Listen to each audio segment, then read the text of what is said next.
మంటలు చెలరేగాయి. నిన్న ఆర్సీబీ వర్సెస్ గుజరాత్ టైటాన్స్ గా జరిగిన మ్యాచ్ తర్వాత అటు ప్లేయర్స్ అందరినీ హోటల్కి తీసుకువెళ్తున్నటువంటి క్రమంలో బస్సులో ఒక్కసారిగా మంటలు చెలరేగాయి. సో గుజరాత్ టైటాన్స్ బస్ సంబంధించి ఆ బస్ ఒక్కసారిగా షార్ట్ సర్క్యూట్ గురైందట. ఆ షార్ట్ సర్క్యూట్ కారణంగా ఒక్కసారిగా బస్సులో మంటలు చెలరేగాయి. దీంతో ఆ బస్సులో మంటలు చెలరేగడంతో అలర్ట్ అయినటువంటి ఆటగాళ్ళు మొత్తం కూడా ఒక్కసారిగా బస్సులో నుంచి కిందికి దిగిపోయారు. ఆ విజువల్స్ మీరు చూడొచ్చు. సో ఆ బస్సులో ఒక్కసారిగా మంటలు చెలరేగడంతో వారంతా కిందికి దిగిపోయి ప్రాణాపాయ పరిస్థితిని తప్పించుకున్నారు. సో మ్యాచ్ అనంతరం హోటల్కి వెళ్తుండగా ఈ ఇన్సిడెంట్ జరిగింది. బస్సులో షార్ట్ సర్క్యూట్ కారణంగా మంటలు చెలరేగాయి. సో కాసేపు రోడ్డు పైనే ప్లేయర్లంతా నిల్చొని ఉండిపోయారు. మరో బస్సులో వాళ్ళందరినీ కూడా హోటల్ తీసుకెళ్లారు. రాత్రి జరిగినటువంటి ఫైనల్ మ్యాచ్లో ఆర్సీబీ చేతిలో గుజరాత్ ఓటమి పాలైంది. సో గుజరాత్ అహ్మదాబాద్ నరేంద్ర మోదీ స్టేడియంలో జరిగినటువంటి ఈ మ్యాచ్ తదనంతరం హోటల్కి వెళ్తున్న క్రమంలో ఒక్కసారిగా బస్సులో ఈ మంటలు చెలరేగాయి. ఆ షార్ట్ సర్క్యూట్ కారణంగా ముందుగా బస్సు ముందు భాగం నుంచి ఇంజన్ భాగం నుంచి పొగలు వచ్చాయి. ఆ తర్వాత చిన్నగా స్పార్కిల్ స్టార్ట్ అయ్యాయి. సో షార్ట్ సర్క్యూట్ అనే విషయం గమనించిన డ్రైవర్ వెంటనే ఆ ఆటగాళ్ళందరినీ కూడా కిందికి తరలించారు. కాన్వే కూడా ఉంటుంది, సహజంగా కాన్వే ఉంటుంది. సో కాన్వే ఒక్కసారిగా ఆపేశారు. ఆ కాన్వే ఆపేసి ఆ ప్లేయర్స్ అందరినీ కూడా కిందికి దించారు. చాలాసేపాటుగా రోడ్డు పైనే వారంతా తమ కిట్స్తో తమ బ్యాగ్స్తో అక్కడ నిల్చొని ఉండిపోయారు. చాలాసేపాటుగా సమయం పట్టింది మరి ఇంకో బస్ రావడానికి. ఇంకో బస్ వచ్చిన తర్వాత మళ్ళీ సేఫ్గా వారందరినీ హోటల్ తరలించారు. అంటే ప్లేయర్స్ వెళ్తున్నటువంటి బస్సు కూడా అంత ఈజీగా ఇన్స్పెక్షన్ లేకుండా వదిలిపెట్టేశారా? సో అది గుజరాత్ టైటాన్స్ బస్ వెనక భాగంలో ఆఖరికి వస్తే అంటే లగేజ్ క్యాబిన్లో మంటలు చెలరేగాయి. సో మంటలు కూడా చెలరేగాయి. ఎటువంటి అంటే ప్లేయర్స్కి సంబంధించి ఎటువంటి ఇబ్బంది అయితే లేదు. అందరూ సేఫ్గానే దిగిపోయారు. లగేజ్ కూడా సేఫ్గానే ఉంది. కానీ ఆ బస్సులో మంటలు రావడం ఒక్కసారిగా షాక్ గురి చేసింది. సో చాలా మంది అక్కడ కింద కూర్చొని పోయారు కూడా. శుభ్మాన్ గిల్ అండ్ మహమ్మద్ సిరాజ్ ఏకంగా తన ఇన్స్టాగ్రామ్లో ఒక పోస్ట్ పెట్టాడు. మహమ్మద్ సిరాజ్ ఇన్స్టాగ్రామ్లో ఒక పోస్ట్ కూడా పెట్టాడు. బ్రేక్ డౌన్ అని చెప్పి ఒక పోస్ట్ కూడా పెట్టాడు. సో ఆ తర్వాత ఈ ఇన్సిడెంట్కి సంబంధించి అక్కడ గుజరాత్ టీం కూడా రియాక్ట్ అయింది. ఎవరికి వాళ్ళు ఇలా జరిగిందని చెప్తూ ఉన్నారు. బస్సులో ఒక్కసారిగా మంటలు చెలరేగడంతో వారంతా కిందికి దిగిపోయారు. ప్లేయర్లంతా చాలాసేపాటుగా రోడ్డు పైనే నిల్చొనిపోయారు. అప్పటికే ఓడిపోయినటువంటి కొంత బాధ, తర్వాత ఇంకోవైపు బస్సు ప్రమాదం, వారంతా రోడ్డు పైన అలాగే చూడండి ప్లేయర్స్ మనం చూస్తున్నాం. రోడ్డు పైన ఫుట్పాత్ పై వారంతా నిల్చొని ఉండిపోయారు. ఫుట్పాత్ పైన వాళ్ళ కిట్స్ వాళ్ళ బ్యాగ్స్తో మోస్తూ వాళ్ళ నిల్చొని ఉండిపోయారు. చాలాసేపాటుగా నిల్చున్న తర్వాత మరో వెహికల్ వచ్చింది, వారు తరలించారు. ఒకసారి స్పాట్లో అక్కడ ఎటువంటి సిచ్యువేషన్ ఉంది నైట్ ఒకసారి విజువల్ చూద్దాం.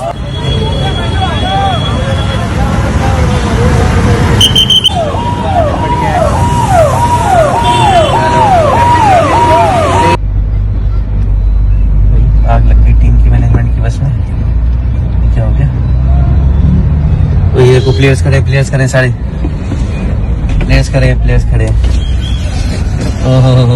सारे प्लेयर खड़े आग लग गई है, पुलिस वाले रोक रहे हैं, वहां जाने नहीं दे रहे, प्लेयर्स खड़े हो गए. రైట్. సో ఒక్కసారిగా ఎవరు ఊహించలేదు ఆ సంఘటన. చిన్నగా పొగలు వచ్చాయి. ఆ తర్వాత స్పార్కిల్ కాస్త ముందు భాగంలో పొగలు వస్తున్నా వెనకాల ఏకంగా లగేజ్ క్యాబిన్లో కంప్లీట్గా మంటలు కూడా చెలరేగాయి. సో భయంకరంగా జరిగిన సిచ్యువేషన్. ఒక్కసారిగా రోడ్డు పైన వారంతా నిల్చొని ఉండిపోయారు. వెంటనే స్పాట్లో వాటిని చల్లారిపే ప్రయత్నం చేసినప్పటికీ ఈ ప్రమాదం ఇంకా ఏదైనా హైవే పైన వాళ్ళంతా నిద్రమత్తులో ఉన్న సమయంలోనో తెలియక జరిగి ఉంటే ఆ ప్లేయర్స్ అందరూ కూడా ప్రమాదానికి గురయ్యేవారు. సో ఇప్పుడు వాళ్ళ సెక్యూరిటీ పైన కూడా గుజరాత్ టైటాన్స్ టీంపై సెక్యూరిటీకి సంబంధించిన విషయంలో కూడా అనేక రకాల అనుమానాలు తావిస్తూ ఉన్నాయి. సో ఇప్పుడు ఈ ఇన్స్టాన్స్లో ఎటువంటి సిచ్యువేషన్ ఉంది, దీనిపై ఐపీఎల్ టీమ్స్ కానీ ఐపీఎల్ యాజమాన్యం కానీ గుజరాత్ టైటాన్ టీమ్ ఓనర్స్ కానీ అక్కడి సెక్యూరిటీ సిబ్బంది కానీ ఏం చెప్తున్నారో తెలుసుకున్న ప్రతినిధి నిర్మలా సిద్ధంగా ఉన్నారు. Nirmala, so Gujarat Titans player ప్రయాణిస్తున్నటువంటి బస్సుకి అగ్ని ప్రమాదం గురైంది. సో వాళ్ళంతా కూడా అప్పుడే ఆట ముగించేసుకొని వస్తున్నారు. అందరూ మేకుగా ఉన్నారు కాబట్టి సరిపోయింది. లేదంటే ఏదైనా లాంగ్ డిస్టెన్స్ అయి ఉండి వారంతా నిద్రమత్తులో ఉండి ఆ డ్రైవర్ కూడా గమనించకపోయినట్టయితే చాలా పెద్ద ప్రమాదం ఇది. సో ఇప్పుడు ఆ సెక్యూరిటీ రీజన్స్ పైన అప్డేట్స్ ఏమున్నాయి, వాళ్ళు ఏం చెప్తున్నారు? ఎస్ మనోజ్, మరి నిన్న సాయంత్రం కూడా ఈ మ్యాచ్ ఉండడం కారణంగా గుజరాత్ లోనే మ్యాచ్ ఉండడం కారణంగా కూడా ఆర్సీబీ ఇటు గుజరాత్ రెండు పోటాపోటీగా కూడా పోటీ పడినప్పటికీ అప్పటికే ఆర్సీబీ చేతిలో మరి ఈ గుజరాత్ టీం అంతా కూడా ఓడిపోవడం జరిగింది. తిరుగు ప్రయాణం అయ్యే ఆ తరుణంలోనే గుజరాత్ టైటాన్ బస్ కి అయితే మంటలు అంటుకోవడము, అలాగే ఆటగాళ్లు కూడా తొందరగా అలర్ట్ అవ్వడము ఇవన్నీ కూడా చేశారు. అలర్ట్ అయిపోయి అందరూ దిగిపోవడమే కాకుండా మళ్ళీ మంటలార్పే ప్రయత్నంలో కూడా పాపము బస్ అద్దాలు పగలగొట్టి అవన్నీ కూడా చేసి ఆర్పే ప్రయత్నం కూడా చేశారు. అదే విధంగా కూడా ఈ మ్యాచ్ అనంతరము వీళ్ళు హోటల్కి వెళ్లాల్సి ఉంది. యాక్చువల్ గా ఆ హోటల్కి వెళ్లే తరుణంలోనే షార్ట్ సర్క్యూట్ వల్లే వచ్చింది అనేది కూడా తెలుస్తూ ఉన్నాయి. దీనివల్ల ఫస్ట్ పొగలు రావడము, ఆ తర్వాత మంటలు అంటుకోవడము, ఇదంతా కూడా క్షణాల మీద జరిగిపోయిన ఈ ఘటనను తలుచుకుంటే కూడా ఇటు ఫ్యాన్స్ అందరూ కూడా చాలా అంటే చాలా డిసప్పాయింట్ లో ఉన్నారని కూడా చెప్పుకోవచ్చు. ఎందుకంటే ఓ పక్క మ్యాచ్ ఓడిపోయిందనే బాధతో కూడా ఉన్నప్పటికీ ఆ టీం అంతా కూడా ఇలా ఈ ఘటనకు కూడా మళ్ళీ ఈ బస్సులో మంటలు చెలరేగి ఇలాంటి ప్రమాదానికి కూడా పాపం వాళ్ళు ఇదిగా ఉండడము అనేది ఫ్యాన్స్ కూడా చాలా వరకు వీళ్ళు దిగులుగానే ఉన్నారని చెప్పుకోవచ్చు. అదే విధంగా కూడా కాసేపు రోడ్డు పైనే వేచి ఉన్నప్పటికీ కూడా ఇప్పుడు మాత్రము మేము ఖచ్చితంగా కూడా షార్ట్ సర్క్యూట్ వల్ల అయ్యిందా లేకపోతే ఏం జరిగింది అనే కోణంలో కూడా దర్యాప్తు కొనసాగిస్తున్నాము అని చెప్తూనే ఉన్నారు.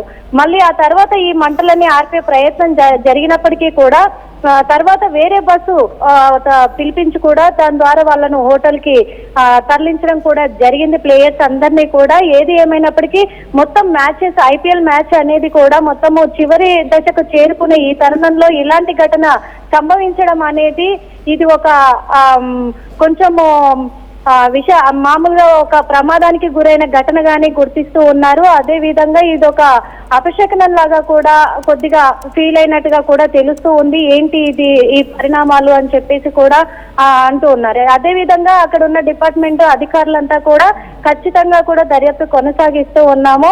ఇక మీదట ఇలాంటివి జరగకుండా కూడా చూసే బాధ్యత తీసుకుంటామో, ముందుగానే మ్యాచ్లు ఎప్పుడైతే మొదలయ్యే ముందే ఖచ్చితంగా రాకపోకలకు ఇబ్బంది కలగకుండా, అలాగే ఈ బస్సులలో వాళ్ళు వచ్చే వాహనాలకు కూడా ఎటువంటి ప్రమాదం జరగకుండా మేము చూసుకుంటాం. ఏ కోణంలో ఈ ప్రమాదం జరిగింది అనే విషయంలో కూడా మేము దర్యాప్తు కొనసాగిస్తున్నాం అంటున్నారు మనోజ్. Thank you Nirmala. మొత్తంగా గంట సేపు పాటుగా అదే రోడ్ పై ఫుట్పాత్ పై నిల్చొని ఉండిపోయారు. కింద మనం పోస్ట్ చూస్తున్నాం, మహమ్మద్ సిరాజ్ తన పోస్ట్ రండి బ్రేక్ డౌన్ అని చెప్పి అలాగే కూర్చొని పోయారు, రోడ్డు పక్కన అలా కూర్చొని పోయారు. సో మొహమ్మద్ సిరాజ్ చేసిన ఇన్స్టాగ్రామ్ పోస్ట్ ఇది. సో చాలాసేపు పాటుగా 1 hour అట్మోస్ట్ 1 hour పాటుగా అక్కడే రోడ్డు పైన వాళ్ళంతా ఫుట్పాత్ పైన ఆగాల్సి వచ్చింది.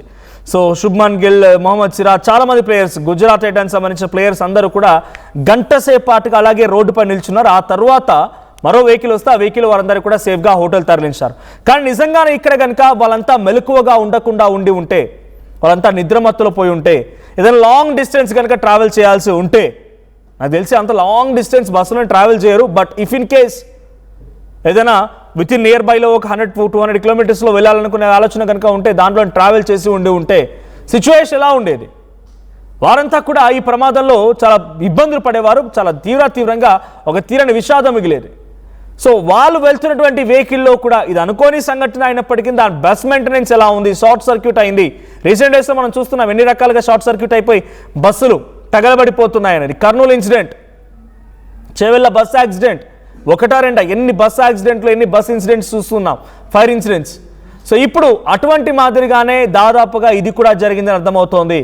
వాళ్ళు ప్రయాణిస్తున్న క్రమంలో ఒకసారిగా చిన్నగా దానిలో నుంచి పొగలు రావడంతో డ్రైవర్ అప్రమత్తమై ఆటగాళ్ళందరినీ కూడా అక్కడ దించేశారు. సో ప్లేయర్స్ అందరూ కూడా కింద దిగిపోయి సుమారు గంట సేపు పాటుగా వారంతా ఫుట్పాత్ పైనే కూర్చొని ఉండిపోయారు. ఆ తర్వాత మరో వెహికల్ వచ్చి వారిని అక్కడ నుంచి సేఫ్గా హోటల్ తరలించింది. సో ఇప్పుడు సెక్యూరిటీ రీజన్స్ పైన కూడా అనుమానాలు వస్తూ ఉన్నాయి. అక్కడ జరిగిన ఇన్సిడెంట్స్ పైన గుజరాత్ టైటాన్ అభిమానులు కూడా ఆగ్రహం వెలగక్కుతున్నారు.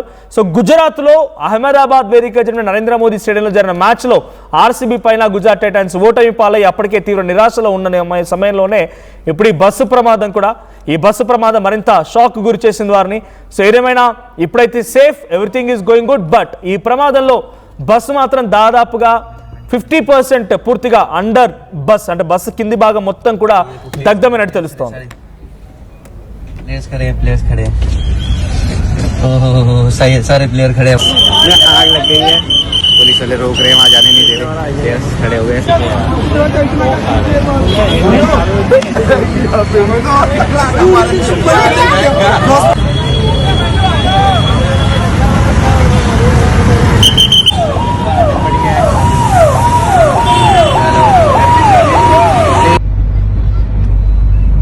आग लग गई टीम की मैनेजमेंट की बस में, क्या हो गया? तो ये को प्लेयर्स खड़े सारे प्लेयर्स खड़े.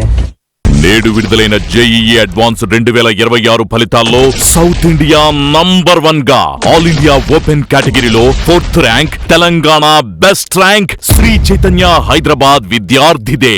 ఆల్ ఇండియా ఓపెన్ కేటగిరీలో 9th rank, Andhra Pradesh best rank Sri Chaitanya విద్యార్థిదే. ఆల్ ఇండియా ఓపెన్ కేటగిరీలో 10th ర్యాంక్ తో పాటు టాప్ 10 లోపు 3 ర్యాంకులు ఒక్క శ్రీ చైతన్యవే. 2 తెలుగు రాష్ట్రాల్లో బెస్ట్ ర్యాంకులు ఒక్క శ్రీ చైతన్యవే. ఎవరెన్ని చెప్పుకున్నా ఇదే నిజం. జేఈఈ అడ్వాన్స్డ్ 2026లో ఓపెన్ కేటగిరీలో తెలుగు రాష్ట్రాల్లో తెలుగు విద్యార్థితో ఫస్ట్ ర్యాంక్ సాధింపజేసిన ఘనత నారాయణదే. ఓపెన్ కేటగిరీలో 5, 13, 14, 15, 16 లాంటి టాప్ 20లో 5 ర్యాంకులతో 25% ఫలితాలతో నారాయణదే అగ్రస్థానం. టాప్ 20లో ఇన్ని ర్యాంకులు ఏ ఇతర విద్యా సంస్థకి లేవు.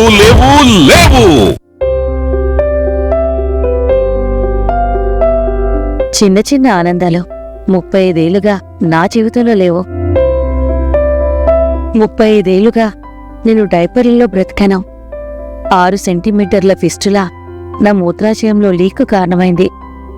ఎవరూ నాకు సహాయం చేయలేకపోయారు. ఏఐఎన్యూలో వైద్యులను కలిసే వరకు అక్కడ వారు రోబోటిక్ శస్త్రచికిత్సతో నాకు పరిష్కారం ఇచ్చారు. వారు నా ఆత్మవిశ్వాసాన్ని కూడా తిరిగిచ్చారు. Precision Care makes it possible. The Center for Robotic Surgery at AINU. నేటి జేఈఈ అడ్వాన్స్డ్ ఓపెన్ కేటగిరీలో Telangana best rank, all India 4th rank ఒక్క శ్రీ చైతన్యదే, మరెవ్వరికీ లేదు. AP best rank, all India 9th rank ఒక్క శ్రీ చైతన్యదే, మరెవ్వరికీ లేదు. జేఈఈ అడ్వాన్స్డ్ 2026లో తెలుగు రాష్ట్రాల తెలుగు విద్యార్థితో ఫస్ట్ ర్యాంక్ నారాయణదే. తెలంగాణ ఫస్ట్ ర్యాంక్ నారాయణదే. ఆల్ ఇండియా ఓపెన్ కేటగిరీలో తెలుగు విద్యార్థితో బెస్ట్ ర్యాంకుతో జేఈఈ మొనగాడు నారాయణ.